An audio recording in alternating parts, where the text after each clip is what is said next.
नमस्कार करें स्वीकार क्योंकि आप देख रहे हैं दी लॉलीपॉप।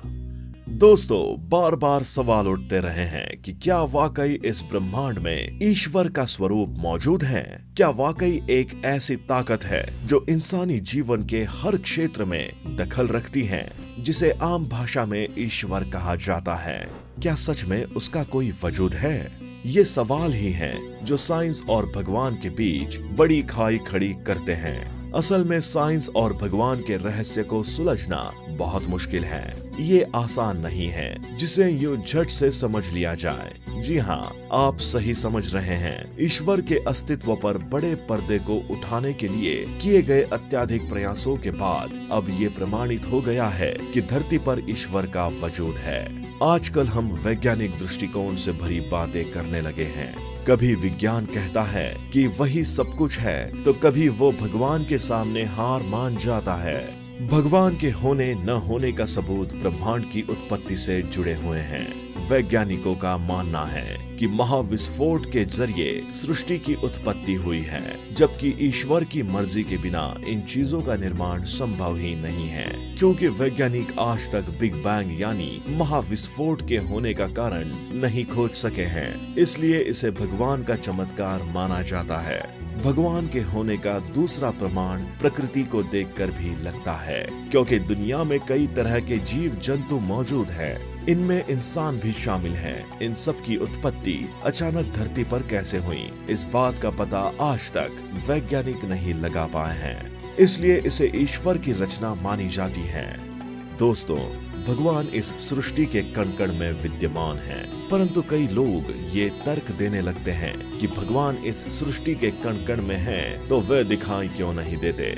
जो लोग ऐसा सोचते हैं उनके लिए हम यही कहना चाहेंगे कि भगवान तो सब जगह है और दिखाई भी देते हैं, मगर जिन लोगों की आंखों पर अहंकार और अज्ञान की पट्टी बंधी हुई है, भगवान उनके घर भी आ जाए तो वे उन्हें पहचान नहीं पाएंगे, क्योंकि भगवान को पहचानने के लिए निर्मल मन और ज्ञान की आंखों की जरूरत होती है।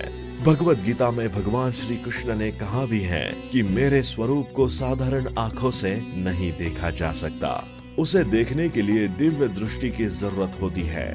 यह दिव्य दृष्टि का अभिप्राय ज्ञान की आंखों से है, क्योंकि अज्ञान के प्रभाव से मनुष्य का मन दूषित हो जाता है, और जिस तरह गंदे पानी में आपकी अपनी छवि दिखाई नहीं देती, ठीक वैसे ही दूषित मन से भगवान को नहीं देखा जा सकता।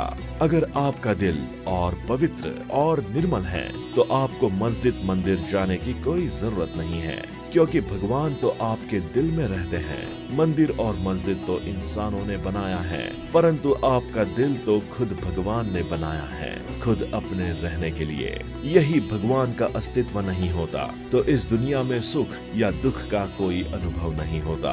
ये केवल भगवान की उपस्थिति में ही हम इन भावनाओं का अनुभव कर सकते हैं। उदाहरण के लिए, यदि हम चींटी को छूने की कोशिश करते हैं तो वो डर से भाग जाएगी, और वास्तव में उसे छूने से पहले ही वो चलना शुरू हो जाती है, क्योंकि वो हमारी उपस्थिति और भाव को महसूस कर सकती है। इसलिए चींटी के भीतर भगवान है, जबकि अगर हम एक टेबल उठाते हैं और उसे तोड़ देते हैं तो टेबल बिल्कुल नहीं चलेगी, क्योंकि वो जीवित नहीं है और वो कुछ भी महसूस नहीं कर सकती है।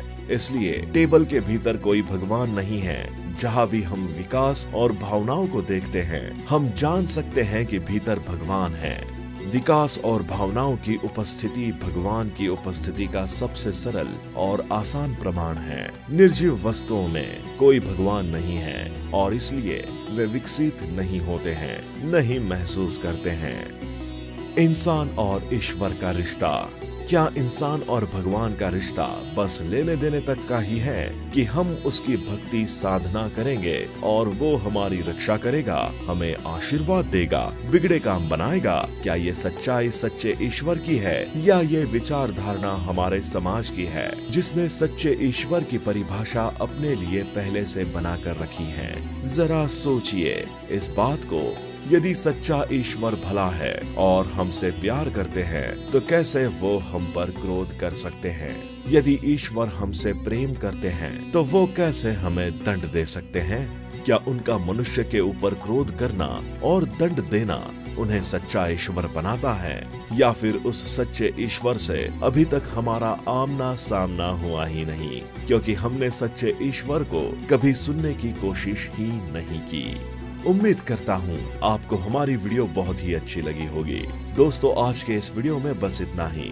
अगर आपको हमारी वीडियो पसंद आई हो तो इसे अपने दोस्तों और फैमिली के साथ शेयर करना ना भूलें और हमारे चैनल को सब्सक्राइब करना भी ना भूलें। मिलते हैं आपसे नेक्स्ट वीडियो में, तब तक के लिए नमस्कार।